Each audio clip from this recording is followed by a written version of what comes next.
gosh, Keith, it's really hard to read after you because I don't have very many birds. Well, you know, I think I've been sort of, as I'm thinking about what to read, I've been kind of going deliberately chronologically because it sort of helps me figure out what to do because this is such an enormous mass of poems at one time. But I think I want to jump to this one right now. It's called Language. One day Adam said Adam and found he was standing across the field from everything else. It scared him half to death. He lifted his arms as if they could help. The air felt cool, so he said air and cool. A population of not Adams sprouted everywhere.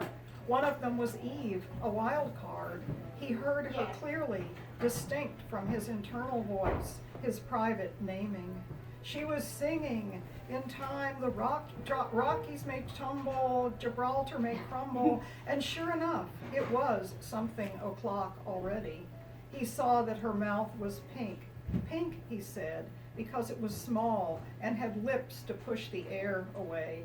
And there was something else, he was sure of it, a softening of the air between them, a spell.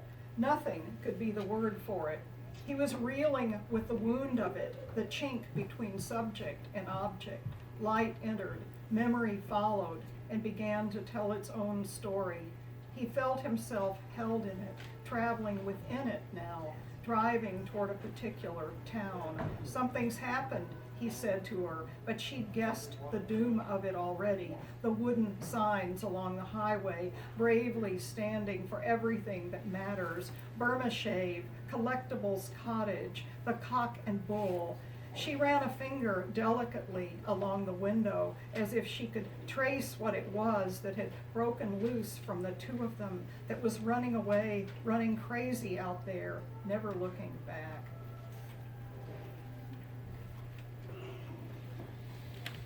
Elvis poems, and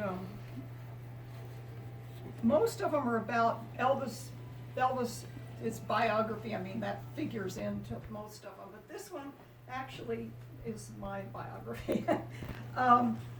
This is a sestina, so you can hear the repeating lined endings. There was a place where, when I was in high school, there's always a place where everybody goes to park and make out.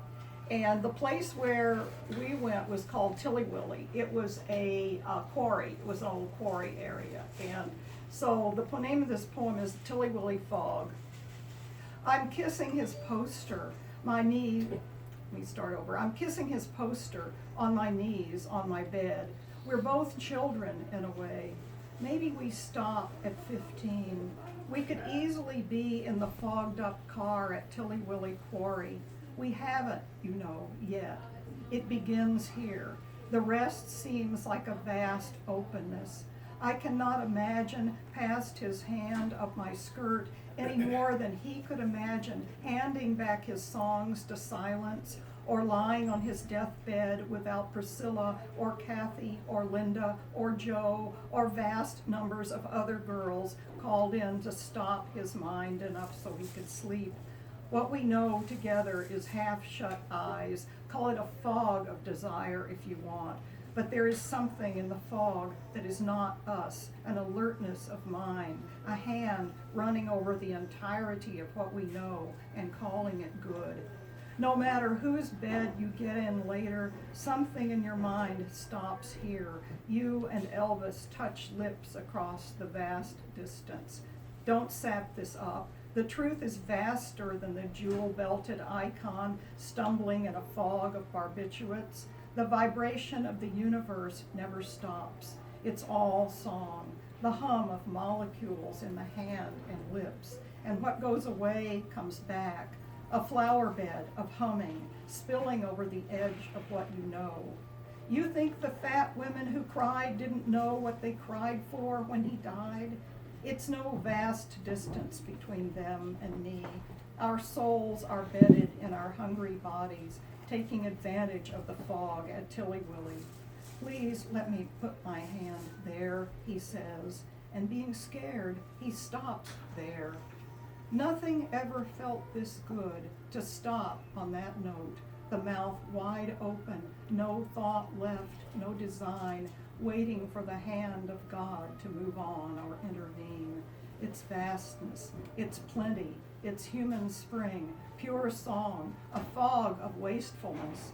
You get out of bed the rest of your life knowing it's Elvis's bed you've come from, vast, vibrating. On the one hand, you're stopped, flesh and bone. On the other, you're a song.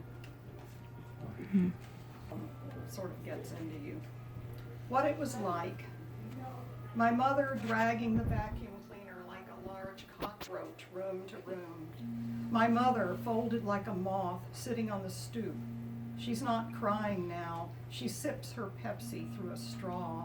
She's mad, she says, as if it were only a bug in her throat. I grow alert as a deer. I grow aware of bad local grammar, boards at the gate. I roar off with my friends down Dixon Street, bringing civilization to Arkansas in someone's T-bird. Sun conglomerate picture shifting as if underwater, not that, but a womb thickness. I push through, assembling as I go.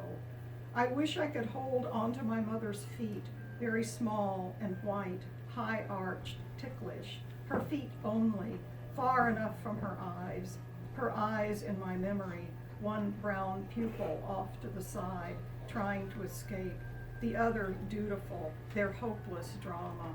Don't look at them, but at the mottled pattern of the linoleum countertop, the flared aluminum legs of the dinette, my rage exactly equal to my love, two pistons. You ask me what I remember. I'm halfway up Mount Sequoia on the other side, gasping for breath. I turn to catch the long Ozark Valley, the glorious translucent yellow of maples.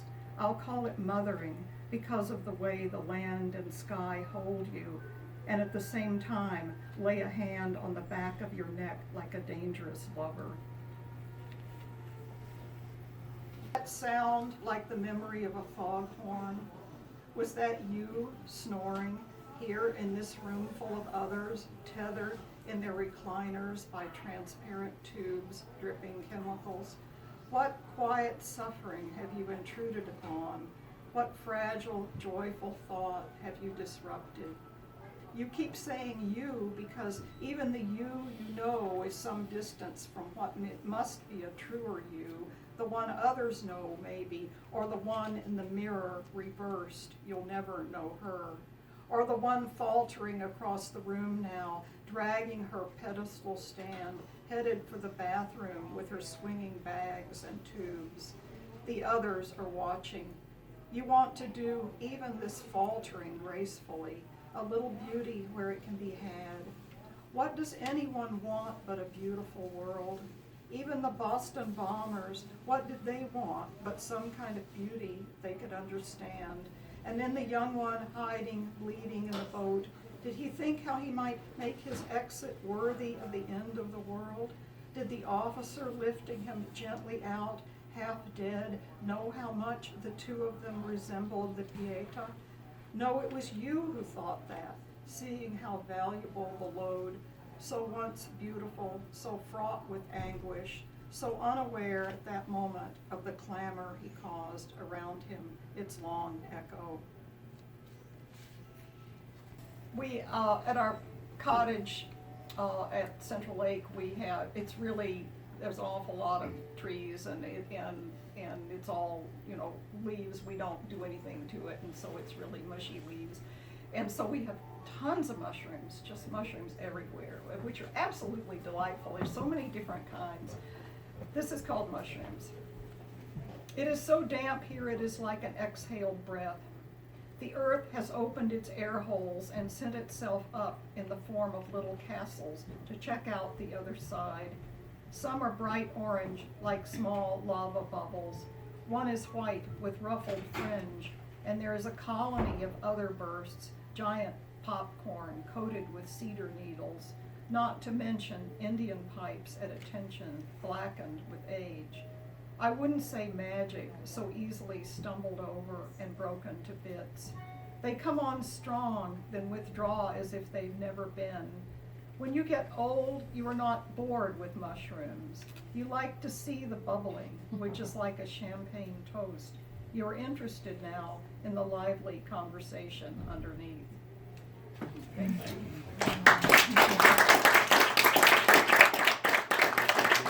In California, I think the closest I've ever come to hypothermia was the event described here, and it was in Los Angeles County.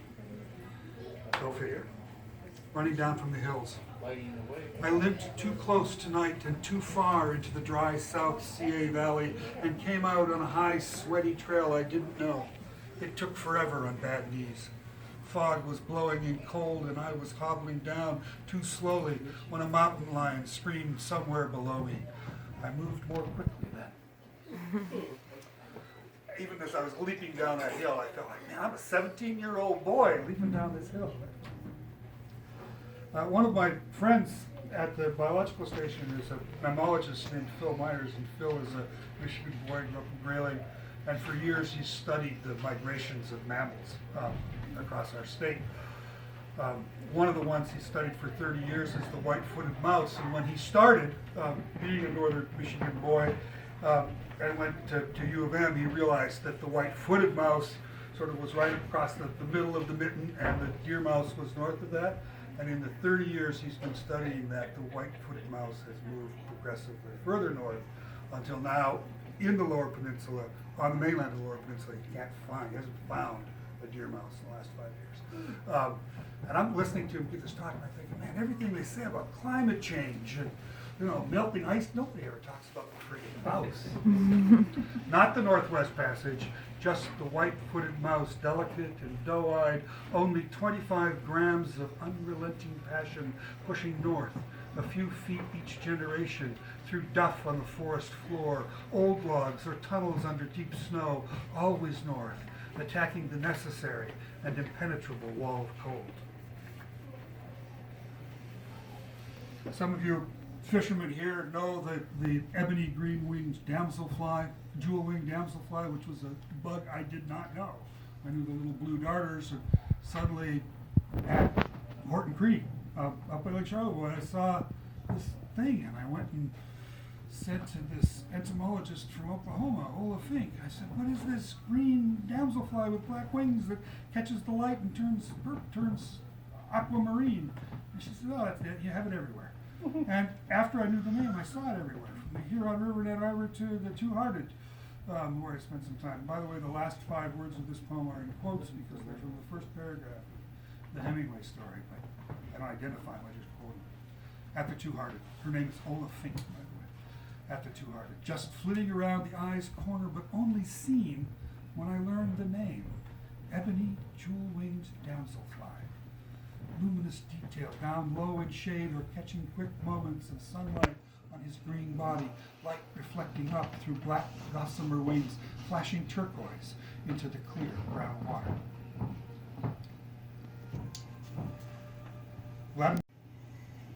The last two,